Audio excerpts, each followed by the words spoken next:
Cher Aimé Césaire, nous voulions t'écrire quelques vers pour te rendre fier. Nous voudrions te parler pour te remercier. Deuxième strophe. Il faut être sage pour savoir quel âge a le langage. Nous aimerions te parler d'amour pour toujours. Et je vais vous expliquer comment nous avons créé cette si belle poésie. À la séance 1, la maîtresse nous a dit d'écrire sur notre ardoise des vers qui contiennent des rimes. Elle les a pris en photo et après elle a fait un tri. Quelques jours plus tard, la maîtresse a décidé qu'on fasse notre poésie ensemble. Et petit à petit, on a vu émerger des besoins chez les collègues enseignants de pratiquer plus profondément ces discussions à visée philosophique. Et il fallait arriver à trouver un projet qui fédère. Un projet qui fédère et qui ancre la pratique dans l'école sur la durée. On a vu plus loin, plus haut, avec l'arrivée de Cynthia, on a essayé d'égrener dans les écoles de Dakar ces discussions à visée philosophique à travers des rencontres inter-écoles, à travers de la formation, à travers le projet Philo-Enfants. La définition d'un concept philosophique, donc là on a beaucoup travaillé sur le langage. Cela nous a permis de travailler en littérature, en production écrite grâce à la poésie et aussi du coup en anglais parce qu'en tant qu'école bilingue, on fait aussi les ateliers philo en anglais. Et puis ça nous permet de travailler en enseignement moral et civique sur des valeurs comme la tolérance, l'égalité, la liberté. La pédagogie de projet est riche et nous permet vraiment de donner du sens à ces apprentissages-là et aussi aux enfants de s'intégrer comme des acteurs au sein d'un projet. Pour pérenniser les pratiques, ce qui est vraiment très important, c'est évidemment de former les enseignants et les enseignantes. Ce n'est pas des pratiques qui s'improvisent, c'est vraiment des gestes professionnels, comme n'importe quelle discipline à l'école. Et donc la pratique de la philosophie avec les enfants, la chaire UNESCO propose des formations et former des enseignants de la zone géographique.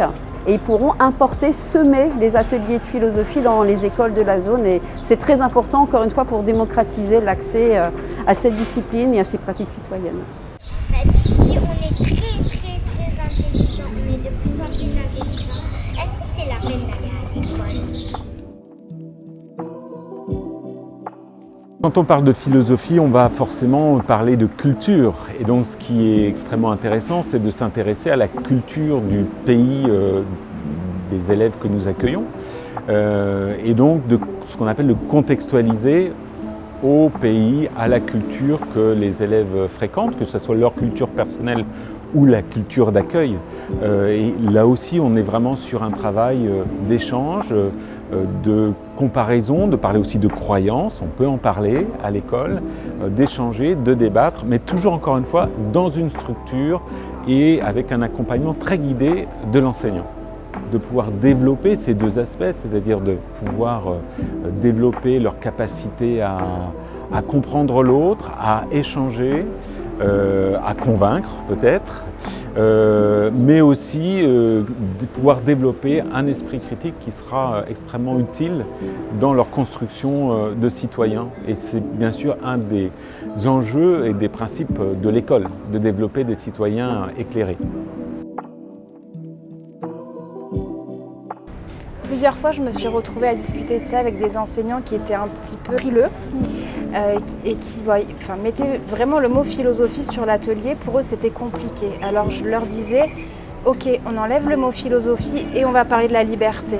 Et en fait, ça désacralise totalement l'exercice, alors que la liberté, c'est un concept philosophique, mais on sacralise trop le mot philosophie, du coup on a essayé de prendre la chose à l'inverse et du coup ça a été tout de suite plus facile puisque finalement les enfants se questionnent sur la liberté, mais nous aujourd'hui à notre âge, et puis du coup ça permet de se lancer beaucoup plus facilement dans l'exercice.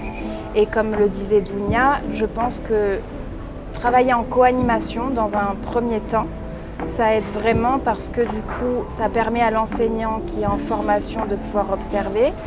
Et puis ça crée aussi une interaction entre deux enseignants et ça aide à se lancer dans l'activité.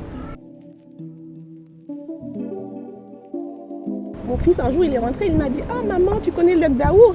J'étais choquée parce que moi, je ne lui ai jamais parlé de Luc Daour. Je lui ai dit « Ah bon, c'est qui ?» Et du coup, il était tout fier de me raconter que c'est le génie de Dakar, etc. Donc je trouve que oui, c'est une approche vraiment très innovante de la philosophie.